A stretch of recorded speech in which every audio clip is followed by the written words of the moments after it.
হে everyone, আসসালামু আলাইকুম। আশা করি সবাই ভালো আছেন। ভিডিও দেখে অবশ্যই বুঝে গেছেন যে কি রান্না করব।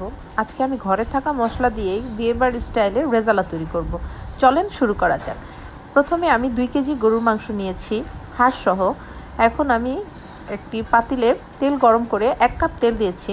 তেল গরম করে 4-5টা দারচিনি এলাচি দিয়ে দেব। দারচিনি এলাচিটা একটু ভাজা হলেই দিয়ে দিব 1.5 কাপের মতো পেঁয়াজ।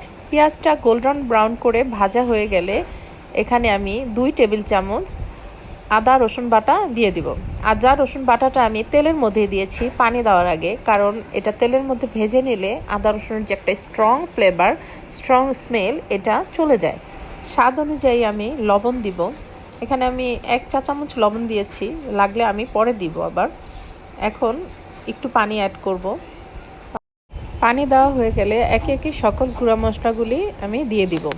এখানে আমি হলুদের গুঁড়া 2 কেজির জন্য 3 চা চামচ হলুদের গুঁড়া দিয়েছি, 4 চা চামচ ধনিয়ার গুঁড়া দিয়েছি। আর মরিচের গুঁড়াটা আসলে যার যার টেস্ট অনুযায়ী। আমার বাচ্চারা যদিও ঝাল পছন্দ করে না, তারপর গরুর মাংসটা একটু ঝাল ঝাল না হলে ভালো লাগে না।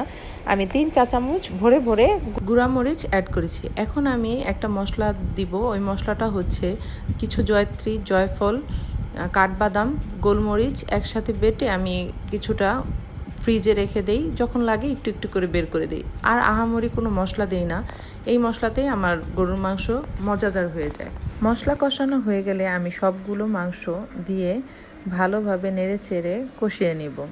আমি ঢেকে ঢেকে অল্প আঁচে কষিয়ে নিব। আমি ঢাকনা উঠিয়ে একটু পরপর নাড়া দিয়ে দিয়েছি যেন পোড়া না লাগে। মাংসটা যখন একদম তেল উপরে উঠে আসবে, কষানো হয়ে যাবে, তখন আমি 1.5 টেবিল চামচ সয়া সস অ্যাড করব। সয়া সস দিয়ে আরেকটু নাড়াচাড়া করে ভালোভাবে কষিয়ে নেব। আমি এই রেজালাটায় আলু অ্যাড করেছি এবার। তো আলু না দিলেও চলে, যার যার টেস্ট অনুযায়ী আলুটা পছন্দ করলে কেউ দিবেন, না পছন্দ করলে নেই। আমার হাজব্যান্ড আবার আলুটা খুব পছন্দ করে। আর আলুটা আমি এখানে অল্প একটু তেল দিয়ে হালকা ভেজে দিয়েছি। আমার কাছে ভাজা আলুর ঘ্রাণটা খুব ভালো লাগে রেজালার মধ্যে।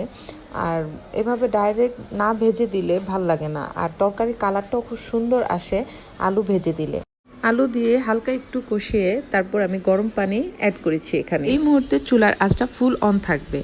আমি এখন 1 চা চামচ কেওড়া জল, 1 চা চামচ গোলাপ জল, 1 চা চামচ চিনি, হাফ চা চামচ টেস্টিং সল্ট দিয়ে আমি ফুল আঁচে এটা কিছুক্ষণ রান্না করব। যখন দেখব তেল উপরে ভেসে এসেছে, বুঝবো আমার রেজালা হয়ে গেছে। এই রেজালাটা দিয়ে ভাত, পোলাও, খিচুড়ি বেশ জমবে। আপনারা বাসায় এটা ট্রাই করে দেখবেন। আজ এই পর্যন্তই। সবাই ভালো থাকবেন, সুস্থ থাকবেন। আল্লাহ হাফেজ।